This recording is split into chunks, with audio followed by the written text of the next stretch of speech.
song is about you. You're so vain. Whatever.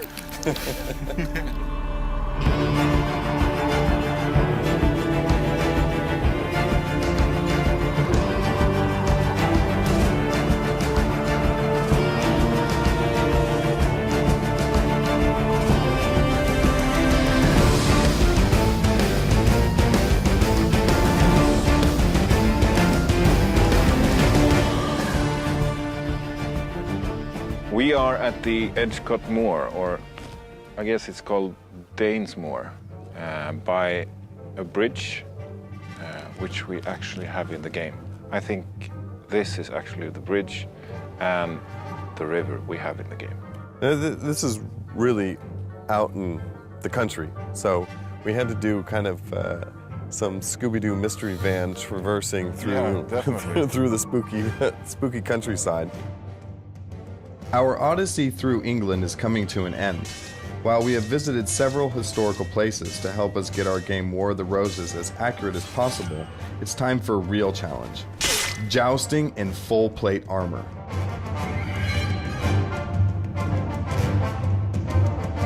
To start with, we're going to be looking down the line at our opponent, and when you're both ready, you're going to salute up in the air.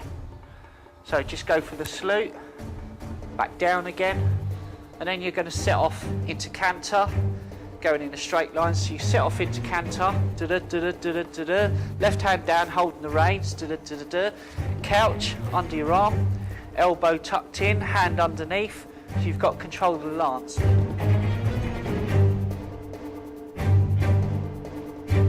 Yeah, we're at Tournament Stud in Northamptonshire, and this is where a lot of our horses are trained, and we practice. We've got some cabbages for you to chop, and we've got what's called the tilt rail, which separated the two horses in the joust. And yes, you're on some of our good horses who are well trained for this, so you're in capable hands. Although horses, you know, things can go wrong, so you never know. And off we go. Canter, canter, canter, canter, canter. First cabbage. Tournament probably first started as just training for battle.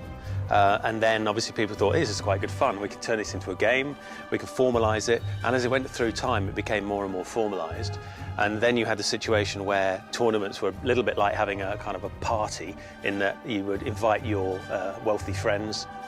You would show them how wealthy and influential you were by the number of people you invited, the kind of things you had on your horse, and the kind of host that you were. So it's a very social thing. It always remained training for battle.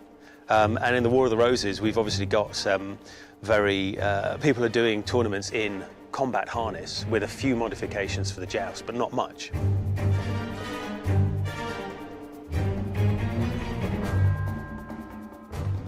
Follow the point of the sword, in. But during the Wars of the Roses, wasn't that quite a brutal time period where there was a lot less chivalry and maybe even a lot less ransoming?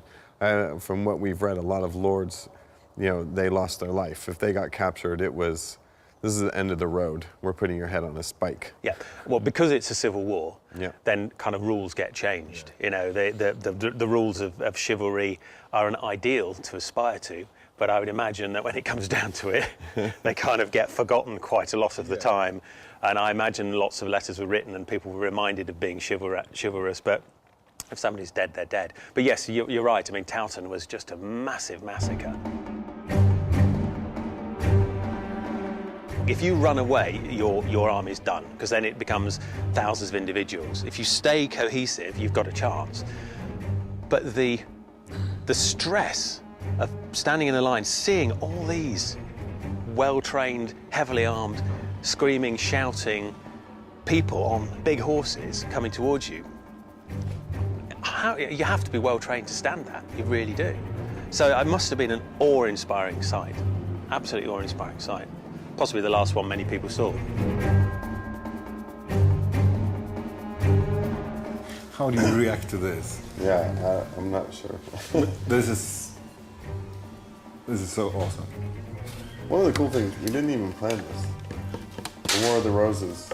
Yeah. It's deep-rooted in the British and the English culture. I hope you've enjoyed watching our trip to England as much as we did making it.